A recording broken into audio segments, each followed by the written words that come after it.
नमस्कार विद्यार्थी मित्रो. मागच्या व्हिडिओमध्ये आपण प्राकृतिक भूगोलाच्या उपशाखा हा भाग समजून घेतला होता.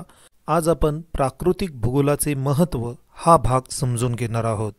प्राकृतिक भूगोलाचे महत्त्व मानवी भूगोलाचा पाया म्हणून मानवाच्या आर्थिक व्यवसायाला समजून घेण्यासाठी, सामाजिक शास्त्राचे अभ्यास सखोल करण्यासाठी, याखेरीज राजकीय दृष्टिकोनातून प्राकृतिक भूगोल महत्त्वाचा आहे व नैसर्गिक आपत्ती व्यवस्थापनासाठी आणि जागतिक समस्या सोडवण्यासाठी प्राकृतिक भूगोलाचे महत्त्व असलेले दिसून येते.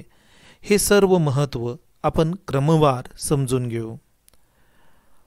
मानवी भूगोलाचा पाया म्हणून प्राकृतिक भूगोलाचे महत्त्व असलेले दिसून येते.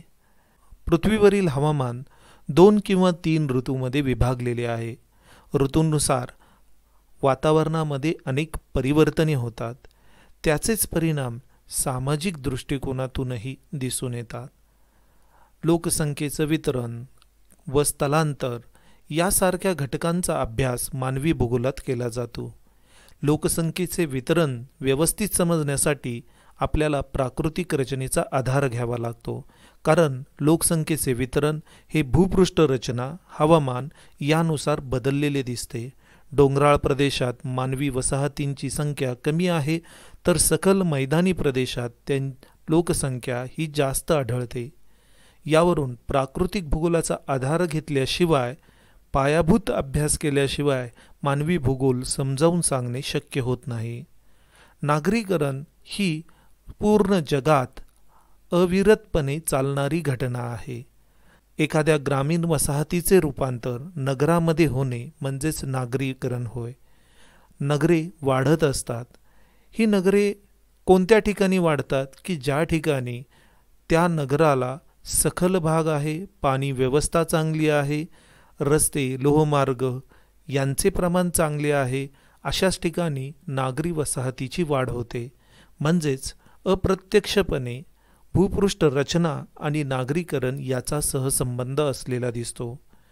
मानवी भूगोलात वाहतूक, व्यवसाय यांचा देखील अभ्यास केला जातो. वाहतुकीचा अभ्यास करत असताना प्राकृतिक दृष्टिकोनातून वाहतुकीची रचना ही केलेली दिसून येते. मानवी वसाहतींच्या निर्मितीचा अभ्यास करत असताना प्राकृतिक भूगोलाचे आधार घ्यावे लागतात आणि त्यानुसारच अभ्यास करावा लागतो. यामुळेच प्राकृतिक भूगोलाच्या अभ्यासाचे महत्त्व हे मानवी भूगोलाचा पाया म्हणून अनन्यसाधारण असलेले दिसून येते. प्राकृतिक भूगोलाचे आर्थिक महत्त्व. जगातील अनेक उद्योगधंदे व त्यांची स्थाने ही प्राकृतिक रचनेनुसार निर्माण झालेली दिसून येतात. खनिजे, पाणी, हवामान या प्राकृतिक घटकानुसारच उद्योगधंद्यांचा विकास होतो. उदाहरणार्थ, सुती वस्त्र उद्योग हा दमट आणि उष्ण हवामानाच्या ठिकाणी निर्माण होतो.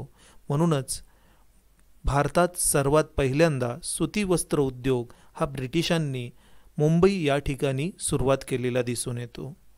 लोहपोलाद उद्योगात देखील प्राकृतिक घटकाचे महत्त्व असलेले दिसते. लोहपोलाद उद्योग निर्मितीसाठी पाणी व लोह खनिज यांचे अधिक साठे असणे गरजेचे असते. त्यामुळेच भारतात नद्यांकाठी हे लोहपोलाद उद्योग निर्माण झालेले दिसून येतात. गोदावरी नदी खोऱ्यामध्ये भारतातील सर्वात जास्त खनिजांचे साठे सापडतात.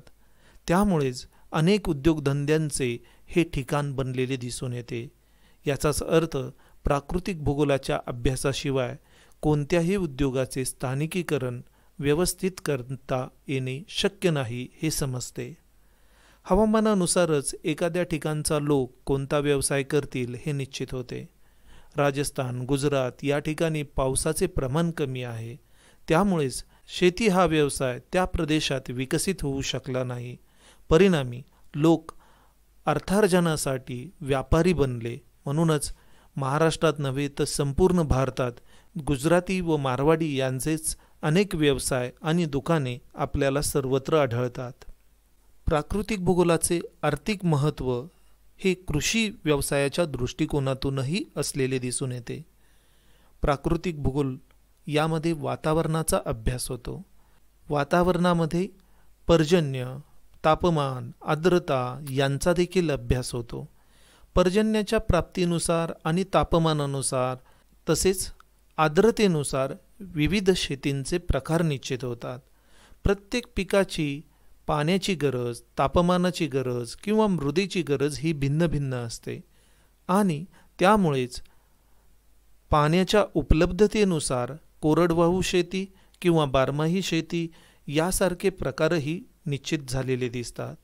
याचबरोबर भारतात नव्हे तर जगात मृदा ही विभिन्न गुणधर्माची आढळते. तिच्यामध्ये सुपीकतेत विभिन्नता आहे. रंग व गुणधर्मांमध्ये देखील भिन्नता आढळून येते. यानुसार पिके ही निर्माण झालेली दिसून येतात. हवामानानुसारही पिकांमध्ये विविधता आढळते. म्हणूनच सफरचंदाची शेती सांगलीमध्ये करू शकत नाही किंवा स्ट्रॉबेरीची शेती ही थंड हवामानातच केली जाते. तसेच उष्णकटिबंधातील केळी हे पीक थंड प्रदेशात किंवा शीत प्रदेशात घेतले जाऊ शकत नाही. याचाच अर्थ हवामान आणि पिकांची निवड यांचे संबंध हे घनिष्ठ असलेले दिसून येतात. म्हणूनच प्राकृतिक भूगोलाचा अभ्यास व्यवस्थित केल्याशिवाय शेती व्यवसाय यामधील योग्य निर्णय घेणे शक्य होत नाही अथवा पिकांची निवड करणे शक्य होत नाही. याचबरोबर भूपृष्ठ रचना आणि शेती व्यवसाय यांचा जवळचा संबंध आहे. डोंगराळ प्रदेशामध्ये शेती करणे हे अवघड व कष्टाचे बनते. त्या ठिकाणी सपाटीकरणासाठी व जलसिंचनासाठी अधिक खर्च येतो. याउलट पठारी प्रदेशात आणि सपाट मैदानी प्रदेशामध्ये मात्र जलसिंचनाचा खर्च कमी येतो व शेती करणे हे अधिक सोपे जाते. म्हणूनच नद्यांच्या पूर मैदानी प्रदेशात मोठ्या प्रमाणावर कृषी व्यवसायाचा विकास झालेला दिसून येतो. दुष्काळ या वातावरणातील घटकाचा अभ्यास प्राकृतिक भूगोलात होतो. अवर्षण होणे यामुळे मोठ्या प्रमाणावर शेतीचे नुकसान झालेले दिसते. अन्नधान्याची कमतरता झालेली दिसते. परिणामी अन्नधान्य इतर देशातून व प्रदेशातून आयात करावे लागते. परिणामी आर्थिक दृष्टिकोनातून आयात ज्यावेळेस करावी लागते त्यावेळेस अर्थव्यवस्थेवर ताण पडलेला दिसून येतो. अशा पद्धतीने कृषी व्यवसायात प्राकृतिक भूगोलाचे महत्त्व असलेले दिसून येते. प्राकृतिक भूगोलाचे आर्थिक महत्त्व पर्यटनाच्या दृष्टिकोनातूनही असलेले दिसून येते. पर्वतीय प्रदेश, वने, समुद्रकिनारे, प्राणी व पक्षी संपदा, संस्कृती, धर्मस्थळे व ऐतिहासिक वास्तू पर्यटकांना मोहात पाडतात. यामुळेच गोव्यातील निसर्गरम्य समुद्रकिनारी प्रदेशात पर्यटक हे मोठ्या प्रमाणातून आकर्षिले जातात. आपल्याच देशातून नव्हे तर संपूर्ण जगातूनही गोव्यामध्ये पर्यटक येत असतात. गोव्यातील या निसर्गरम्य समुद्रकिनाऱ्यांमुळे हॉटेल व्यवसाय व पर्यटन व्यवसाय विकसित झाला आहे. भारतातील एकमेव राज्य हे पर्यटनावर आधारित आर्थिक व्यवस्था असणारे दिसून येते. उत्तरेकडील हिमालयाच्या प्रदेशात मसुरी, नैनिताल, दार्जिलिंग यासारखी भारतातील पर्यटन स्थळे बर्फाळ व हिमाच्छादित व वनाच्छादित प्रदेशामुळे विकसित झालेली दिसतात. भारतातील इतर प्रदेशातील लोकांना थंड हवेच्या ठिकाणांचे मोठे आकर्षण असलेले दिसून येते. यामुळेच हा पर्यटन व्यवसाय प्राकृतिक प्रदेशानुसार, प्राकृतिक घटकानुसार विकसित झालेला आहे. मात्र अशा पर्यटन स्थळांच्या ठिकाणी सुरक्षितता आहे किंवा नाही हे प्राकृतिक भूगोलाच्याच अभ्यासाने समजून येते. 2 वर्षापूर्वी पुण्यातील एका कॉलेजची कोकणामध्ये सहल गेली होती. कॉलेजमधील युवक युवती या पाण्यामध्ये बुडून त्यांचा मृत्यू झालेला दिसून येतो. त्या ठिकाणी जर का प्राकृतिक दृष्टिकोनातून त्या किनारपट्टीचे अभ्यास झालेले असते व ती किनारपट्टी सुरक्षित आहे किंवा नाही हे जर पर्यटकांना समजले असते तर ही जीवितहानी टाळता येणे शक्य होते. म्हणूनच पर्यटनाच्या दृष्टिकोनातूनही प्राकृतिक भूगोलाचे महत्त्व हे अधिक असलेले दिसून येते. प्राकृतिक भूगोलाचे आर्थिक महत्त्व मासेमारी व खाणकाम या दृष्टिकोनातूनही असलेले दिसून येते. जगातील कित्येक देशांची अर्थव्यवस्था ही मासेमारीवर अवलंबून असलेली दिसते. माशांची पैदास ही उथळ समुद्रकिनारे ज्या ठिकाणी आहेत त्या ठिकाणी होते, कारण अशा उथळ समुद्रकिनाऱ्यांच्या ठिकाणी सूर्यकिरण हे तळापर्यंत पोहोचतात व त्या ठिकाणी प्लॅन्क्टन वनस्पतींची मोठ्या प्रमाणावर वाढ होते. प्लॅन्क्टन वनस्पती ज्या ठिकाणी असतात त्या ठिकाणी माशांना मोठ्या प्रमाणावर खाद्य उपलब्ध होते व अंडी घालण्यासाठी ते ठिकाण आदर्श समजले जाते. त्यामुळेच अशा प्राकृतिक संरचनेनुसार माशांची पैदास ही होत असलेली दिसून येते. यामुळेच प्राकृतिक ठिकाणानुसार मासेमारी व्यवसाय हा असलेला दिसून येतो. मासे कोणत्या ठिकाणी चांगले मिळतील हे प्राकृतिक रचनेनुसार ठरलेले दिसते. म्हणूनच प्राकृतिक भूगोलाचा अभ्यास करूनच मासेमारी हा व्यवसाय होत असलेला दिसून येतो. मासेमारी व्यतिरिक्त समुद्र तळ रचना यांचा अभ्यास हा प्राकृतिक भूगोलात केला जातो.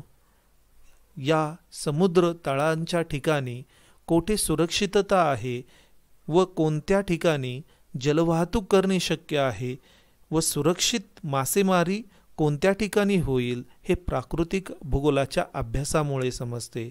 आवर्त प्रत्यावर्त या हवामानाचा अभ्यास केल्याशिवाय सुरक्षित मासेमारी होऊ शकत नाही. त्यामुळेच चक्रीवादळे आणि हवामानाचा अंदाज याविषयीची माहिती प्राकृतिक भूगोल देतो.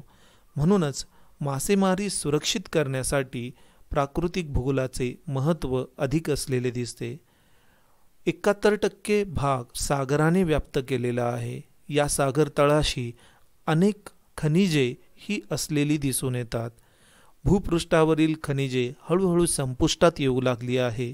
सागरांच्या ठिकाणी खनिज तेल आणि इतर खनिजे यांच्या शोधासाठी मानव सातत्याने प्रयत्न करत आहे.